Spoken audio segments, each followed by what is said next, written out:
infinitamente más extraña, mucho más extraña, la soledad, no, el confinamiento en No, que en Huysmans. Antes, cuando he hablado de lo extraño, claro, No es muchísimo más extraño que quien lo premia, que es Huysmans, y muchísimo más extraño que los escritores en nombre de quienes reciben el premio. Antes he dicho que he cambiado mi juicio sobre los Goncourt a propósito de una lectura que hice hace poco. Alguien me citó, me gustaría recordarlo, pero ahora lo vi de pasada. Alguien me citó un fragmento de El libro de la imaginación de Edmundo Valadés, que es un libro que al ver la cita yo sentí mucho entusiasmo por Valadés, pero luego vi que depende muchísimo. Este escritor mexicano depende muchísimo de Borges, a quien cita muchísimo aquí, y también se ve que comparte las lecturas con Borges, lecturas conocidas a través de él, desde el doctor Samuel Johnson a los autores escandinavos, a las sagas nórdicas, Henri Michaud, bueno, a quien Borges tradujo, bueno, una serie de autores que evidentemente están recibidos a través de Borges, y a veces también aparece el propio Valadés, antologado por él mismo. No tiene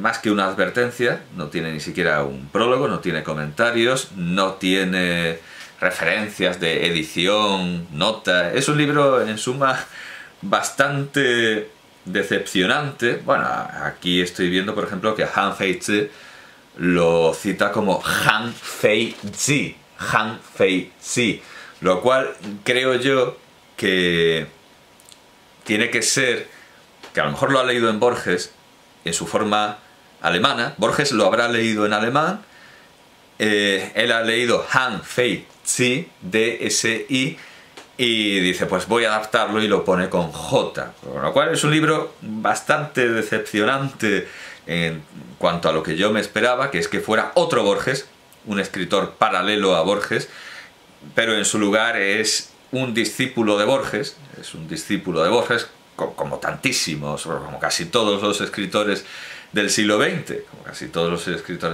es un hijo de Borges, no un coetáneo, no un compañero, no un igual, sino alguien derivado, y también derivado de las lecturas de Borges.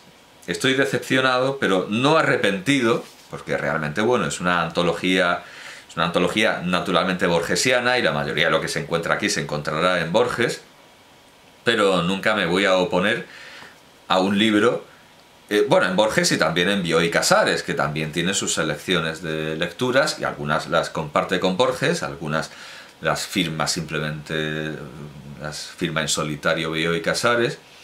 Yo nunca me voy a oponer a un libro que nos descubre pasajes insólitos, mágicos, misteriosos, de libros que tenemos en general como bien conocidos, bien asentados, o autores que se suponen tan famosos que ni siquiera merece la pena entrar en ellos, como los Goncourt. Y es precisamente a este libro a quien debo una nota. Yo no he leído absolutamente nada de los Goncourt, porque nunca he pensado siempre eso, que son unos autores demasiado refinados, lo que se dice de ellos, que son muy refinados, muy sensibles, muy elegantes, una literatura muy académica, y sin embargo, claro, a pesar de ser tan perfectos, tienen cosas buenas, tienen cosas interesantes. Y en este libro de Valadés hay una muy bien traducida narración, si es que no está traducida por otro, claro, porque eso tampoco lo dice.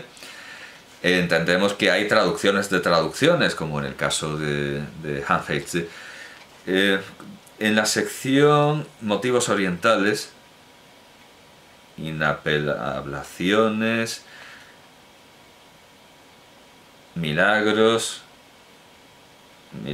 tiene que estar un poco más, divertimentos, mucho Borges, desde luego. Voy a tener que buscarlo fantasía varia, exageraciones, inapelablaciones, divertimentos de magia y de magos, transfiguraciones.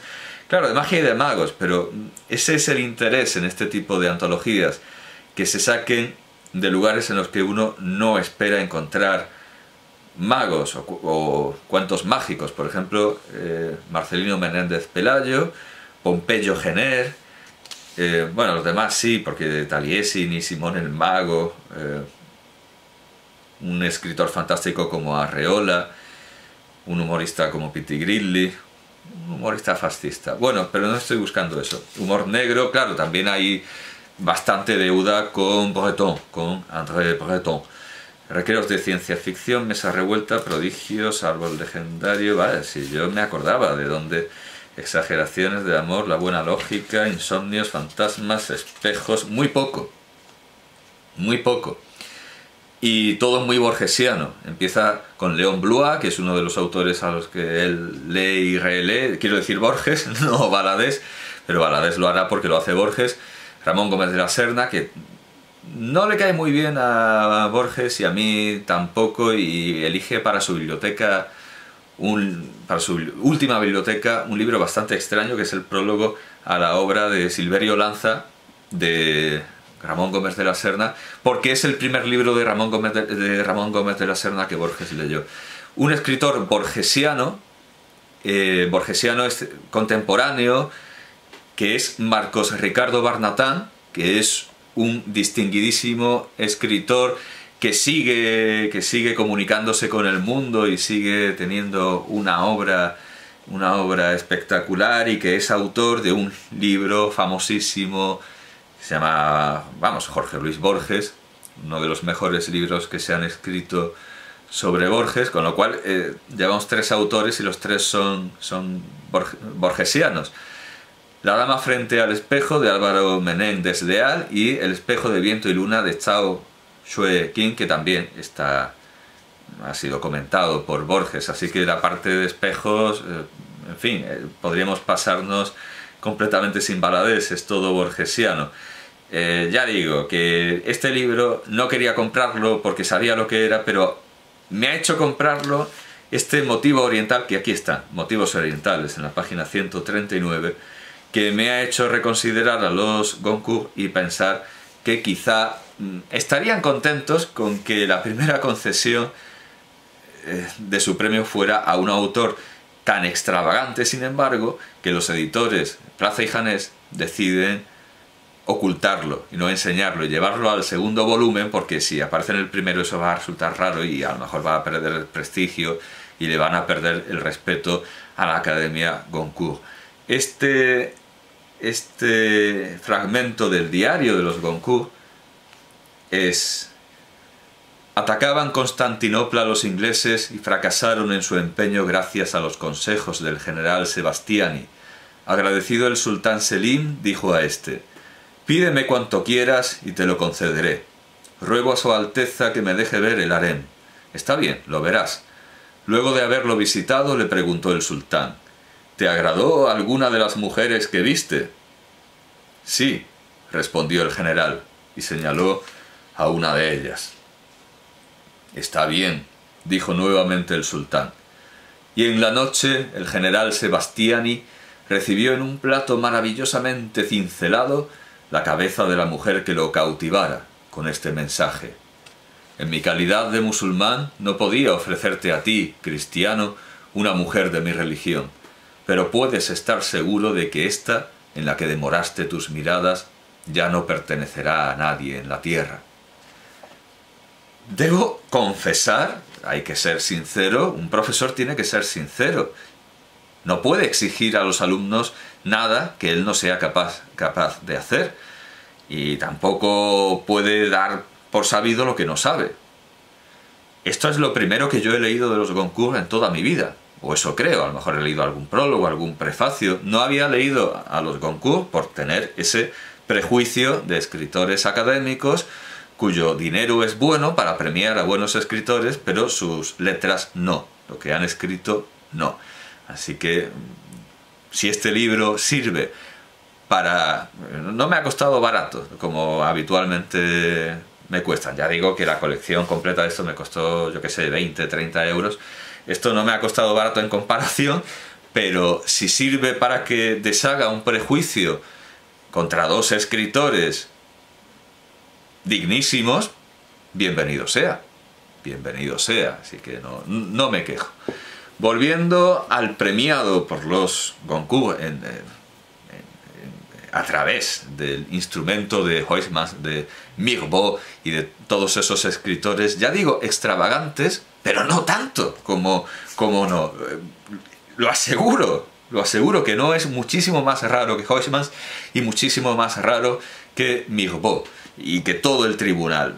Por cierto, creo que fueron 6 votos a favor, no recuerdo quién pudo votar en contra. Sabemos quién, o sea, votó a favor Huysmans, Mirbeau, Nick, Decave y los hermanos Rosny, claro, ya está, eso es. Con lo cual entiendo que ni Paul Marguerite ni Léon Daudet ni Émile Bourget estaban muy de acuerdo. Ya hubiera sido demasiado, ¿no? Demasiado extravagante, ¿no? Que Léon Daudet estuviera de acuerdo con esto. Pero bueno, sí, esos son los que votaron a favor. Como digo, pondré este prefacio de la edición de 1918 de Lucien Decave en la caja, y también pondré el siguiente recurso utilísimo para introducirse en el mundo, en el planeta alienígena, en el mundo extraterrestre de Jean-Antoine No, que es el artículo de este autor en Wikipedia, que viene naturalmente con su parte gráfica. Viene un retrato, bueno, es un retrato un poco borroso, pero bueno, se le ve la cara bien, es un retrato bien conservado. Se nos dice que nació en San Francisco, en California, en 1860, y murió en Francia, en Finisterre, en el fin de la tierra, en Trébul, en el Finisterre de Francia, en Trébul. Bueno, Finisterre, con una sola R. Nuestro Finisterre es con 2 R's. Que estoy buscando a ver cómo es la forma castellanizada, pero no es una ciudad de la que se suele hablar mucho. Bueno, murió en Finisterre. Y entre California y Francia y Finisterre, pues estuvo por todo el mundo. Sería muy largo de contar su vida errática, pero escribió también viajes. Escribió libros de correspondencia, las cartas exóticas, las cartas de Córcega y de Bretaña. De hecho, uno de los libros, una de las pocas monografías sobre él está publicada en Córcega, en Ajaccio, en Ajaccio.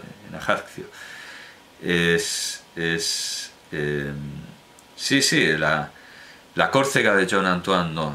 Claro, hay un interés local. Podría haber perfectamente un interés local en Málaga o en Almería sobre este autor, pero no me consta que así haya sido. Bueno, su obra de traducción ya ha sido comentada por Decave y tiene muchísimos libros de poesía también comentados por Decave, pero que en el artículo de Wikipedia, además de otros juicios críticos de otros escritores importantes, aquí se nos dice que fue amigo de René Gil, de Apollinaire, de Jean Royer.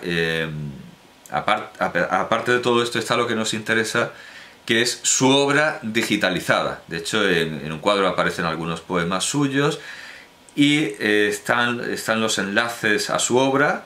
Al final, aquí está, en el proyecto Wikisource, en los proyectos Wikimedia, Wikisource está, claro, yo di el artículo de Wikipedia porque ahí está el enlace a las fuentes. Entonces, ¿qué hay digitalizado? Fuerza Enemiga, premio Goncourt de 1903, pero esta edición de Fuerza Enemiga, voy a entrar, publicado por La Plume en 1904, evidentemente, bueno, es la edición de 1904, con lo cual no tiene el prólogo, no tiene el prefacio de 1918 de Decave, que yo recomiendo y que enlazo también.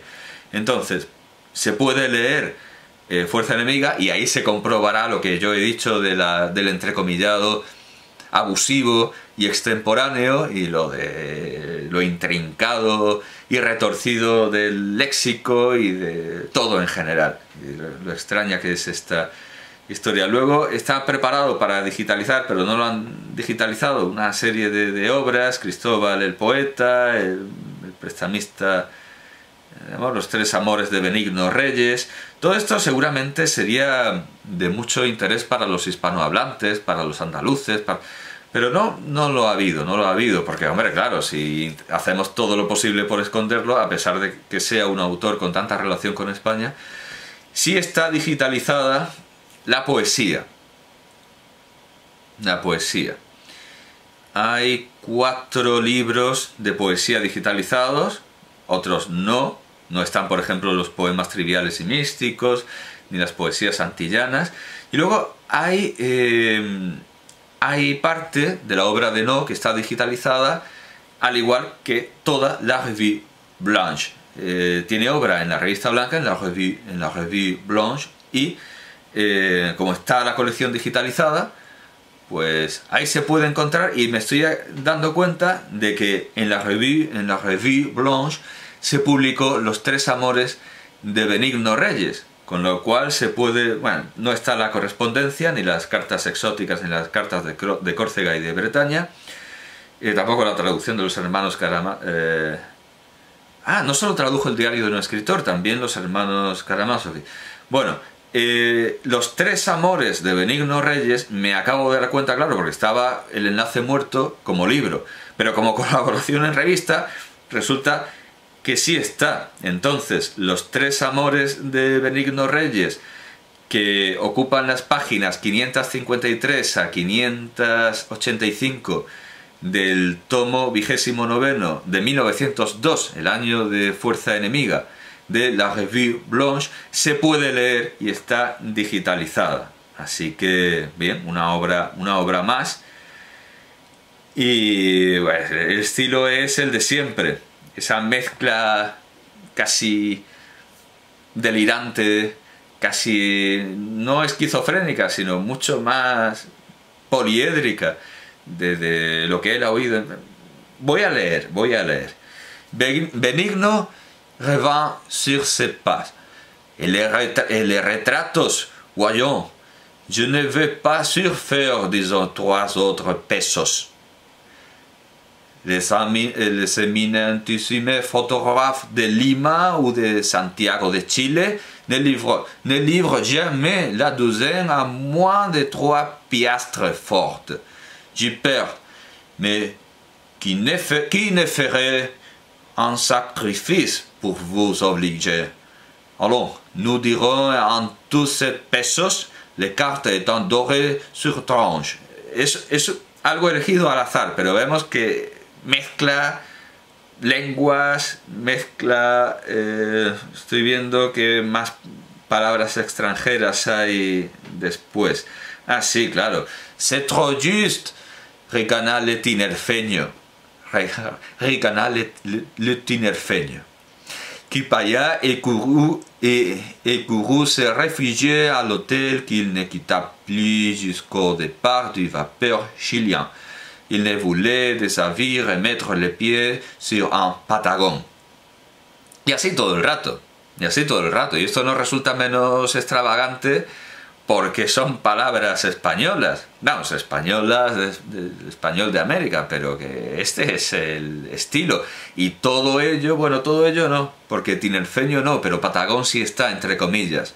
No entre comillas tinerfeño, sin embargo. Bueno, pues ese es el estilo de ese escritor rarísimo que fue No. Y entendemos que fue un escritor mucho más raro que extravagante personaje, lo que el famoso dicho de Primo de Rivera sobre don Ramón María del Valle Inclán, insigne escritor o eximio escritor y extravagante o estrafalario ciudadano, no recuerdo las palabras exactas ahora. No, es un extravagante y un estrafalario escritor muchísimo más de todo lo estrafalario y extravagante que pudiera haber sido como ciudadano, a pesar de ser un marino que estuvo en todo el mundo. Como escritor es muchísimo más raro, así que recomiendo este libro con reservas, lo dejo al buen criterio de los lectores. No le estoy haciendo una publicidad negativa como el obispo que mandó comprar y quemar la obra de Iván Cankar y que le hizo una publicidad enorme y al final la segunda edición se agotó. No le estoy haciendo una publicidad negativa para que todo el mundo vaya a comprarlo, Dios santo, un libro tan extraño que no se recomienda precisamente por lo raro que es, algo así como El único y su propiedad, que pasó la censura prusiana porque decía que un libro tan absurdo no merecía ni ser censurado. Que nadie entienda que es una propaganda como la de la censura prusiana, como la del prelado esloveno.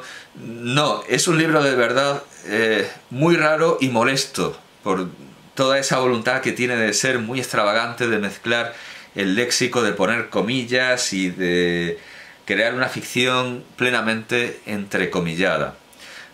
Historio este libro y doy cuenta de él porque forma parte de una tradición que me interesa y que desde luego sigo con muchísimo entusiasmo, y soy un devoto seguidor de este tipo de ficciones. Y yo mismo hubiera escrito una ficción parecida si no encontrara las ficciones ya hechas tan similares, y hubiera tenido tiempo, pero seguramente lo haré algún día. Sumaré un volumen a esta tradición en la que no es un eslabón perdido por olvidado, pero perdido en el sentido de que está perdido de vocablos extraños. Como cuando alguien cae en el barro y se queda perdido, pues así está también este libro de vocablos improcedentes, de comillas extemporáneas y de situaciones que no llegan a chuscas, que son más bien indisponentes. Esto es un italianismo, de acuerdo, estoy haciendo como no existe la palabra indisponente, aunque se entiende perfectamente, es un italianismo, de acuerdo, estoy trufando el léxico castizo de elementos foráneos, vale, de acuerdo, estoy criticando el pecado que he venido a denunciar, pero es que esto es un pecado en grado sumo. Vamos, es como se dice en el Día de la Bestia, es un pecador de la hostia. Si yo meto una palabra extemporánea, por casualidad y por error, no puede meter una palabra francesa, normal e inteligible. De hecho, su propio nombre, esa mezcla, desde su propio nombre, no está mezclando lenguas, porque él se llama Chon en inglés, Antoine en francés, y no, que se escribe now, pero suena como no en español. Es como, recuerdo una vez un problema legal que hubo con un desfile de modelos en el que un modelo decidió adoptar una actitud política y salió con un cartel que decía kill Angela Merkel, y luego decía no, como una especie de negación. Y lo he visto también en mucha gente que se cree ingeniosa y hace un comentario y luego dice jajaja, no, o no. Es un recurso de redes sociales. Muy pobre, muy pobre. Es como decir, no, era broma, no pido no estaba pidiendo seriamente que nos daba la misión de matar a Angela Merkel, era una broma. Pues así como encuentro en las estupideces de Marcel Duchamp el preludio de lo que son las redes sociales y su C'est la vie, y su Rosa C'est la vie, es el prototipo de los perfiles falsos de gente que se cree muy ingeniosa con un perfil me parece algo detestable, y todo viene de Duchamp. Bueno, pues involuntariamente, por supuesto, involuntariamente, esto es una extravagancia natural y no forzada, involuntariamente no, de alguna manera, es preludio este recurso tan pobre de las redes sociales de decir algo y luego decir no. Es como no en español, ¿verdad? Es como decir John, Antoine, no es nada de lo anterior, no es nada de lo dicho. Cierto es que si nos ponemos a comparar con Marcel Duchamp, que es otro personaje extravagante, no es mucho más soportable y mucho más tolerable y mucho más digno de lectura y consideración, porque no es algo tan falsario, no se le ve el truco tanto como a Duchamp, que precisamente hay un escritor que no recomiendo en absoluto, que es un escritor de bastante éxito, que se hizo famoso con crónicas culturales, yendo al Boccaccio en Barcelona. Un escritor que vende mucho y que a los postmodernos les gusta, pero que además tuvo un ataque, tuvo una embolia, parece ser, y se quedó peor de lo que estaba.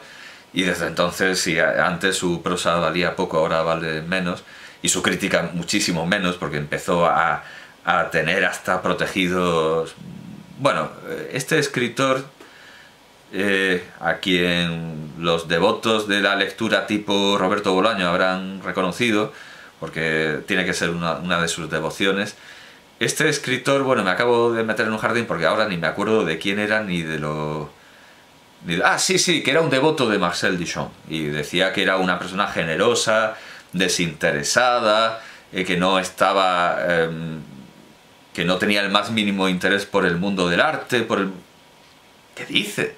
¿Pero qué tonterías dice? Si era una persona que robaba ideas para luego atribuírselas, cuando ya no era el famoso urinario, no era una idea suya, se la robó a una artista norteamericana. Bueno, hay quien dice que también la idea había pasado por otra artista francesa, pero vamos, yo lo he visto escrito por una artista encima afroamericana, encima negra, se lo robó a una mujer negra, y ahora resulta que es una persona desinteresada, y era un señor que contaba mentiras y que hacía obras que eran un fraude, que cuando se tomaba más trabajo en una obra era puramente imitativa, intentó hacer una obra cubista, pero se notaba que era como un cubismo de cuadro de habitación de hotel, era un cubismo para decir, yo también soy cubista, he hecho aquí mi cubismo, pero Duchamp es un personaje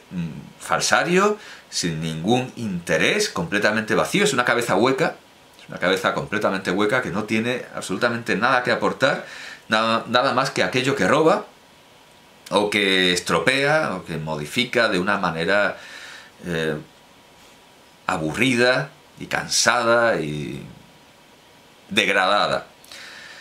No puede ofrecernos esa misma impresión, pero por lo menos precisamente tiene lo que este crítico atribuye a Duchamp falsamente. No tiene el más mínimo interés por la vida literaria, porque él está navegando y luego se pierde. Y de hecho, aquí en el prólogo, en el prefacio, no trasluce nada de... no trasluce ninguna pasión, ninguna ambición. De hecho, se dirige a sus lectores de esta manera: ruego a los amigos desconocidos, a los lectores los llama amigos desconocidos, que tendrán bien leerme, o mejor, leernos. No reclamen... Claro, porque digamos que la novela es la memoria en primera persona de un alienado, entonces por eso debe decirlo. Leernos, no reclamen urgentemente mi internamiento en Santa Ana o en otro asilo. Solo he colaborado en este volumen en las más modestas proporciones. Fuerza enemiga es, en realidad, la obra de un alienado semilúcido que he podido visitar largamente y que poco tiempo antes de su muerte me encargó con frecuencia publicara su prosa después de haberla revisado. Entonces alguien puede decir, claro, está muy bien porque esto refleja perfectamente la prosa confusa y mixta de un alienado, pero es que en sus otras obras no escribe igual. Así que queda presentado, como digo, y queda debajo de la responsabilidad de cada cual leer a no.